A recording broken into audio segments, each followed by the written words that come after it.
Plusieurs fois par semaine, Johan De Becker se rend dans cette salle de sport de Wavre. Il y passe plusieurs heures et se soumet à une discipline de fer pour atteindre le but qu'il s'est fixé. Oui, ici je passe 4 fois par semaine, oui. 2 heures et demie d'entraînement, oui. 2 heures et demie, donc ça fait 10 heures d'entraînement dans la salle ici, oui. Et il n'y a rien à faire, hein. Si je veux arriver au sommet, il faut que je dois m'imposer un entraînement bien spécifique. Moi, je ne dois pas me forcer pour venir à la salle, pour aller faire de la piscine, partir avec mon vélo, aller faire de la course à pied. La motivation, c'est juste l'alpinisme.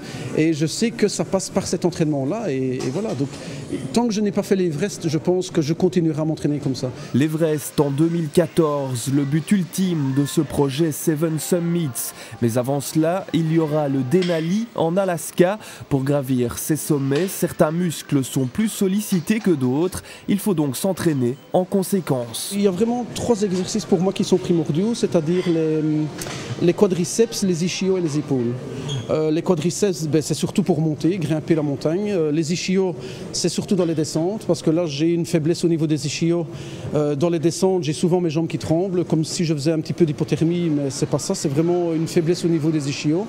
Et alors les épaules, c'est surtout le portage du sac à dos. Un sac à dos qui pèse 2 fois plus lourd en altitude. Johan De Becker doit aussi s'entraîner en vue de l'utilisation de la pulka, un genre de traîneau sur lequel il pourra tirer 100 kg lors de certaines ascensions. C'est dans cette optique qu'il travaille également dans l'eau plusieurs fois par semaine. La natation, pour moi, ça me permet de progresser au niveau de la musculature de mes épaules. C'est le meilleur exercice pour moi. C'est un exercice spécifique, c'est de nager à un bras avec une plaquette, ce qui est très dur de nager avec des plaquettes déjà avec 2 mains, mais avec un bras, c'est encore beaucoup plus difficile. 4 à 5 fois par semaine, oui. Et je nage 1 heure, 1 heure et demie. En plus des autres exercices, bien entendu. Hein, oui. Mais la natation, ça c'est mon exercice de prédilection, bien entendu. Oui. Dans quelques jours, notre alpiniste brabançon partira en Laponie pour s'acclimater. Dernière étape avant d'affronter le Denali et ses 6194 mètres. Oui, François Namur, qu'il annonçait votre 5e ascension. Quelle est un petit peu l'échéance maintenant ? Ici, je me prépare tout doucement pour y aller. Donc, je pars en Laponie une semaine, donc du 24 mars au 31 mars avec Mediatar. On va se préparer justement pour le Denali. C'est une semaine d'entraînement dans le froid pour tester l'équipement, pour tester la pulka. Et ça, c'est ma manière de m'entraîner pour préparer mon prochain sommet qui se trouve en Alaska, le Denali, le mont McKinley, qui est le 5e de mes 7 sommets en Alaska, oui. Alors on va découvrir quelques images, hein. C'était sur le Mont Blanc, oui.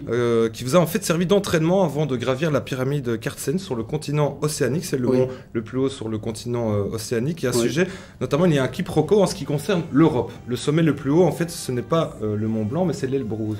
Oui, effectivement. Donc on considérait le Mont Blanc comme le plus haut sommet d'Europe. On voit ici, hein. Oui, avant l'ouverture, avant la chute du mur de Berlin. Et maintenant que la Russie s'est ouverte au monde, on considère, les spécialistes de l'alpinisme considèrent que l'Elbrus est le plus haut sommet européen. Mais je vous dis, avant 91, c'était le Mont Blanc, puisque personne des Européens ne pouvait aller en Russie. Le Mont Blanc, ça reste quand même aussi... Ça reste mythique aussi, le Mont Blanc. Hein. C'est un très beau challenge. Ça a été très dur aussi, puisqu'il a fait quand même très très froid au sommet.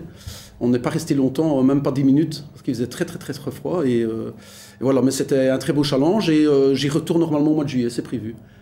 Alors le dernier sommet, ce sera l'Everest. On parle de 2014, c'est le plus redoutable des 7. C'est le plus redoutable, c'est surtout pour l'acclimatation, on reste quand même 2 mois sur place.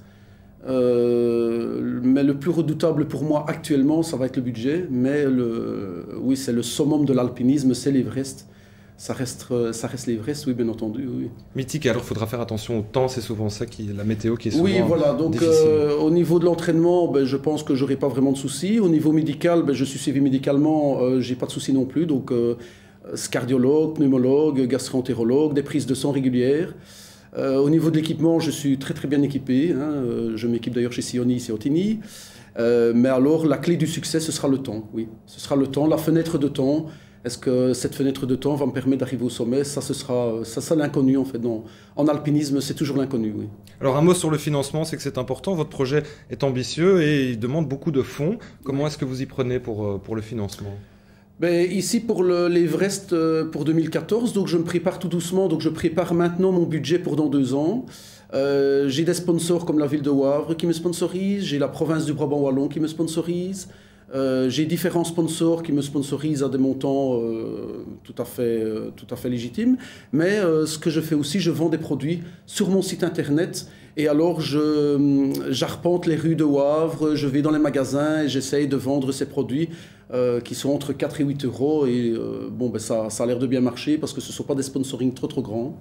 Donc les gens sont plus enclins à m'acheter des petits produits entre 4 et 8 euros. Oui, oui, ce site internet, on va donner l'adresse, c'est sevensummits.be. Oui, sevensummits.be, oui. Et alors on va parler aussi de cet exploit parce que si vous réalisez ces 7 sommets, vous seriez le premier francophone, le premier belge francophone à le réaliser, c'est vrai ça? Oui, effectivement, oui. Au niveau belge, il y a Rudy Van Snick qui a réussi les 7 ascensions dans les années 90. Ouais. Au niveau francophone, il y a une expédition belge qui est partie, mais ils n'ont réussi que les 6 sommets. Donc maintenant, je vais essayer de tenter de relever ce défi et de faire les 7 Summits. Et bien entendu, oui, si je pouvais être le premier francophone, oui, ce serait une fierté pour le Brabant wallon, pour ma ville d'origine Nottigny et ma ville d'adoption qui est de Wavre. Oui. Alors un mot aussi sur, il paraît que vous avez un projet encore après qui là est encore plus fou, c'est 14 sommets, les 14 sommets les plus hauts du monde, c'est sur Oui, en fait, les 14 plus hauts sommets du monde, donc les 14 sommets de plus de 8000 mètres, enfin oui, il y en a 14, hein. Ça évidemment, il faudra voir avec l'Everest, évidemment. Il faudra voir un peu comment je vais m'acclimater, il faut voir si je vais le réussir, parce que bon, on ne reste pas sur un échec. Si je le réussis, ben, je me lancerai dans ce défi, oui, bien entendu. Mais si je ne réussis pas l'Everest, ben, je devrais le recommencer, oui, parce que je ne resterai pas sur un échec. On rappelle votre site internet, hein, vous pouvez découvrir tout sur Johan De Becker. C'est le www.sevensummits.be. Merci Johan De Becker. Merci. Et on vous souhaite évidemment de réussir dans cette fabuleuse entreprise. Voilà, c'est ici qu'on va se quitter. N'hésitez pas à surfer aussi sur notre site internet pour revoir nos émissions et nos reportages en ligne. Merci de nous avoir, donc c'est le www.tvcom.be. Merci de nous avoir suivis. À dimanche prochain 20h pour une nouvelle édition de Gradin. C'est François Namur que vous retrouverez la semaine prochaine à ma place. Bonne soirée, bye bye.